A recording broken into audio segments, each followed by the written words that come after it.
Hello friend, સ્વાગત છે તમારું મારી ગુજરાતી રસોઈ ટિપ્સ ચેનલમાં। તો આજે આપણે બનાવીશું વેજીટેબલ મસાલા ખીચડી। આ ખીચડી ખાવામાં સ્વાદિષ્ટ અને શરીર માટે એકદમ હેલ્ધી હોય છે। તો ચાલો આપણે શરૂ કરીએ। આપણે અહીંયા મસાલા ખીચડી બનાવવા માટે આપણે અહીંયા ઝીણા 1 વાટકી ચોખા લીધા છે અને એ જ માપથી આપણે અહીંયા 1 વાટકી આપણે અહીંયા મગની દાળ લીધી છે। તો તમારે અહીંયા ખાસ ધ્યાન રાખવાનું છે કે તમે જ્યારે પણ આ રીતે ખીચડી બનાવો ત્યારે તમારે ચોખા અને દાળનું પ્રમાણ સરખું રાખવાનું છે। તો તમારી જે ખીચડી છે એકદમ મીઠી અને ખૂબ સ્વાદિષ્ટ લાગશે। તો સૌથી પહેલાં આપણે દાળ ચોખાને 2 થી 3 પાણીએ ધોઈ લઈશું। તો ધોવા માટે આપણે અહીંયા એક બાઉલ લીધો છે, એની અંદર આપણે દાળ ચોખા બંને લઈ લઈશું અને પાણી ઉમેરીને આપણે 2 થી 3 પાણીએ ધોઈ લઈશું। દાળ ચોખાને આપણે અહીંયા 2 થી 3 પાણીએ સરસ આપણે અહીંયા ધોઈ લીધા છે। તો હવે આપણે અહીંયા વેજીટેબલ ખીચડી બનાવવા માટે આપણે કયા વેજીટેબલ લીધા છે અહીંયા જોઈ લઈએ। તો આપણે અહીંયા ફણસી, વટાણા, ટામેટા, ગાજર, ફ્લાવર અને ડુંગળી આ બધું જ આપણે અહીંયા ધોઈ અને આ રીતે ઝીણું સમારી લીધું છે। તો હવે આપણે ખીચડીનો વઘાર તૈયાર કરીશું। તો ખીચડી બનાવવા માટે આપણે અહીંયા એક કુકર ગેસ ઉપર મૂક્યું છે। તો હવે આપણે એમાં 3 મોટી ચમચી જેટલું તેલ ઉમેરીશું। તો તેલની સાથે આપણે અહીંયા 1 ચમચી ઘી ઉમેરીશું। તો ઘી અને તેલ આપણું અહીંયા ગરમ થઈ ગયું છે। તો હવે આપણે એમાં એક તજનો ટુકડો, 3 લવિંગ અને એક તમાલપત્ર મૂકીશું। 1 નાની ચમચી આપણે જીરું ઉમેરીશું। 5 થી 6 આપણે મીઠા લીમડાના પાન ઉમેરીશું અને 2 આપણે અહીંયા લીલા મરચાં લીધા છે। તો આનાથી આપણી ખીચડી એકદમ સ્વાદિષ્ટ બનશે। તો આપણે અહીંયા 2 લીલા મરચાં સમારેલા ઉમેરીશું। તો હવે આપણે અહીંયા ઝીણી સમારેલી ડુંગળી ઉમેરીશું।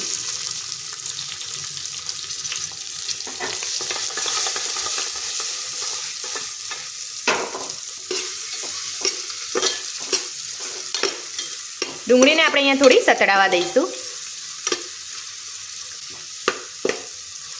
ગેસની ફ્લેમ આપણે અહીંયા મીડિયમ રાખવાની છે।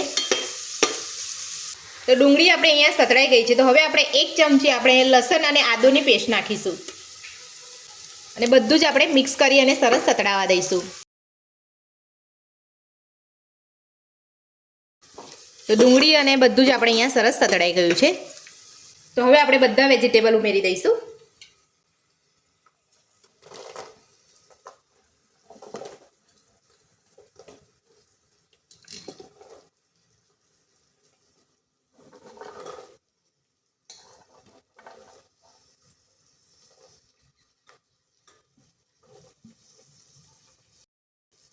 સાથે આપણે સ્વાદ પ્રમાણે મીઠું ઉમેરીશું।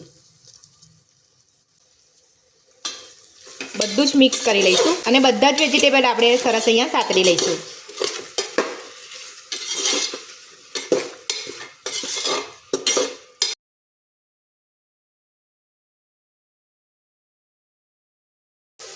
તો બધું જ આપણે અહીંયા સતળાઈ ગયું છે। તો હવે આપણે ધોયેલા આપણે દાળ ચોખા ઉમેરી દઈશું।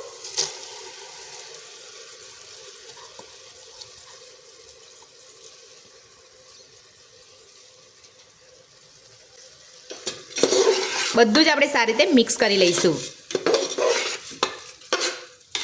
તો દાળ ચોખા આ રીતે થોડા શેકાશે તો આપણી ખીચડીનો સ્વાદ જે છે એકદમ જોરદાર લાગશે।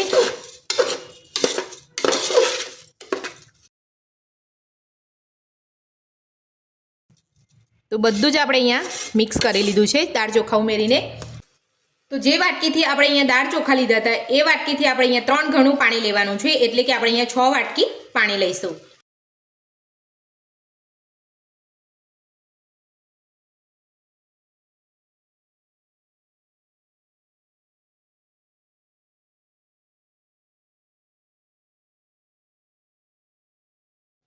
તો 6 વાટકી આપણે અહીંયા પાણી ઉમેરી લીધું છે। હવે આપણે મિક્સ કરી લઈશું।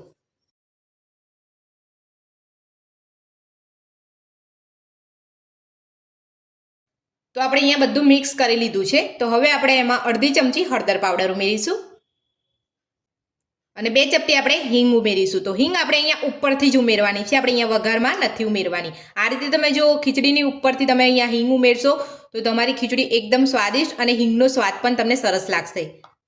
અને 1 ચમચી આપણે અહીંયા મરચું ઉમેરીશું। બધું જ આપણે મિક્સ કરી લઈશું।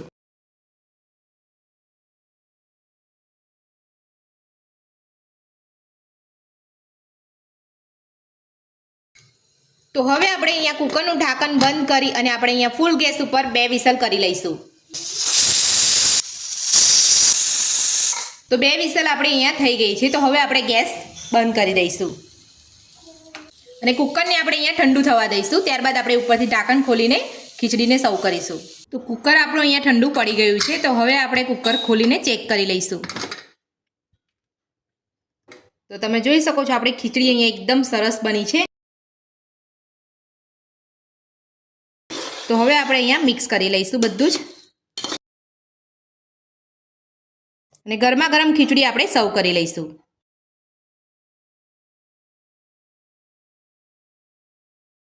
તો મસાલા વેજીટેબલ ખીચડી બનીને આપણી તૈયાર છે. તો જો તમે હોટલ જેવી તડકાવાળી ખીચડી ખાવા માંગતા હોય તો હવે આપણે એનો તડકો તૈયાર કરીશું. તો તડકો તૈયાર કરવા માટે આપણે અહીંયા એક નાની કઢાઈ મૂકી છે. એની અંદર આપણે અહીંયા 2 ચમચી ઘી ઉમેરીશું.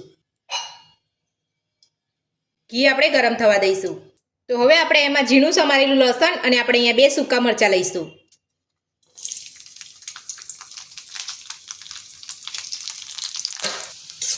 તો આપણે અહીંયા લસણને સરસ આ રીતે સાતરી લઈશું.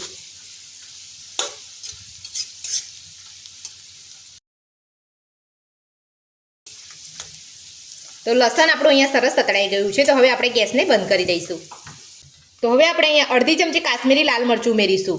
તો કાશ્મીરી લાલ મરચું ઉમેરતી વખતે તમારે અહીંયા ખાસ ધ્યાન રાખવાનું છે કે આપણે અહીંયા ગેસ બંધ કરી દઈએ. લાલ મરચું ત્યારે જ આપણે ઉમેરવાનું છે.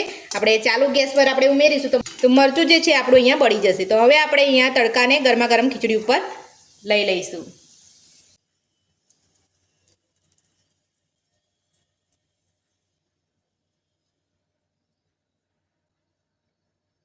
તો આ રીતે તમે અહીંયા તડકાવાળી ખીચડી પણ ખાઈ શકો છો. અને જો તમે સાદી ખીચડી ખાવા માંગતા હોય તો તમારે અહીંયા તડકા વગરની ખીચડી પણ તમે અહીંયા ખાઈ શકો છો. તો વેજીટેબલથી ભરપૂર મસાલા ખીચડી બનીને આપણી તૈયાર છે. તો મારી આ રીતથી ખીચડી બનાવવાનું જરૂરથી ટ્રાય કરજો. જો તમને મારી આજની રેસીપી પસંદ આવી હોય તો મારા વિડીયોને લાઇક કરજો, ચેનલને સબસ્ક્રાઇબ કરજો, તમારા મિત્રોને જરૂરથી શેર કરજો. Thank you.